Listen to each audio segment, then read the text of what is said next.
যার মা নাই তারা বুঝে ভাইয়া, অনেক কষ্ট লাগে ভাইয়া। মোহাম্মদ শওকত ওসমান চাকরির সুবাদে থাকেন ঢাকায়। ঈদে ফিরছেন গ্রামের বাড়িতে। তার এই যাত্রা অন্য সবার থেকে আলাদা। ঈদে আনন্দ থাকলেও সে খুব একা। পরিবার পরিজন থাকলেও ঈদ তার কাছে অন্যরকম। গত 4 বছর ধরে ফোন আসেনি বাবার, মায়ের হাতে খাওয়া হয়নি ঈদের সেমাই। বাবা মাকে হারানোর আক্ষেপ নিয়েই ওসমানের ঈদে বাড়ি ফেরা। যার মা নাই, যার বাবা নাই, সে তো বুঝে যে তার অনেক কষ্ট সয়ে নিতে হবে। চিরদিন তো থেকে বেঁচে থাকে না, তার কারণে ওটা অনেক কষ্ট হবে। ফোন দে না, ফোন দিলে ওয়াইফে ফোন দেয় বা ছেলে মেয়েরা ফোন দেয়, বাবা কখন আসবা, এরকমই বিষয়টা আর কি। আগের টানটা নাই, অনেক কান্না পায়। মা বাবার কথা যখন মনে হয় তো অনেক কান্না পায়। নিজে তো ধরে রাখতে পারি না। একমাত্র আল্লাহ পাক রাব্বুল আলামিন ছাড়া, আমি ছাড়া যার মা নাই তারা বুঝে ভাইয়া, অনেক কষ্ট লাগে ভাইয়া। ওসমানের এই কষ্টের মাঝে ঈদ যাত্রা ছোট ছোট শিশু কিশোরদের কাছে আনন্দের। কেউ যাচ্ছেন দাদা বাড়ি, কেউ বা যাচ্ছেন নানা বাড়ি। শহুরে বন্দি জীবন থেকে বেরিয়ে কয়েকদিন মুক্ত বাতাসে খেলাধুলা করবেন, গুরুজনদের ভালোবাসায় সিক্ত হবেন, সেই আশায় সময় পার করছেন তারা। আমি আমার নানু বাড়িতে যাব, আমার খুব ভালো লাগছে।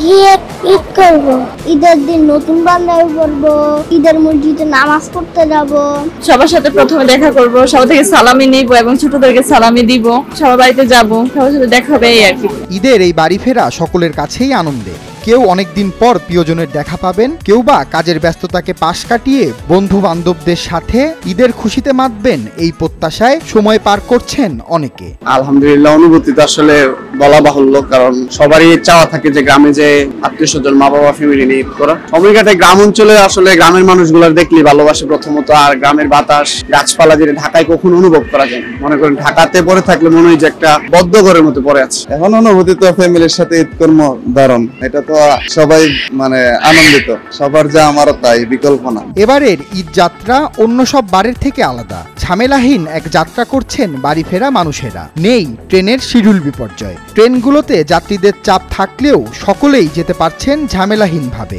এমনই এক চিত্র কমলাপুর রেলওয়ে স্টেশনে। ঈদে বাড়িতে যেতে পেরে আনন্দিত যাত্রীরা। এবার তো ভিড় নেই। আমি আমার লাইফে, আমি জব করার লাইফে আমি এবারই প্রথম দেখলাম যে এত সুন্দরভাবে সিটে বসতে পারছি। এটাই আমার সার্থকতা আমি বলবো, আমি সবচেয়ে বড়। কারণ আগেবার টিকিট কাটি, সিটে বসতেই পারে না, অনেক সময় উঠতেও পারে না, এরকম হয়ে যায়। অনেক ভালো। আসলে আগে দেখা গেছে টিকিট কাটতাম ঠিকই, কিন্তু নিজের সিটে নিজেই বসতে পারতাম না।